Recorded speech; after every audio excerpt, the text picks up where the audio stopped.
Deschutes Public Library's weekly nature scavenger hunt. My name is Sheila, and I'm so glad you joined me today.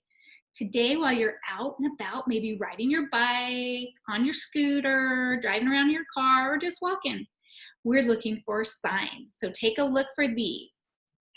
Straight ahead, don't go that way. Turn right, turn left.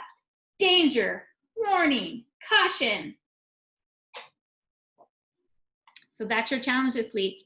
And don't forget to check out our YouTube playlist to see if you might have missed some other nature scavenger hunts throughout the month. We'll see you in nature.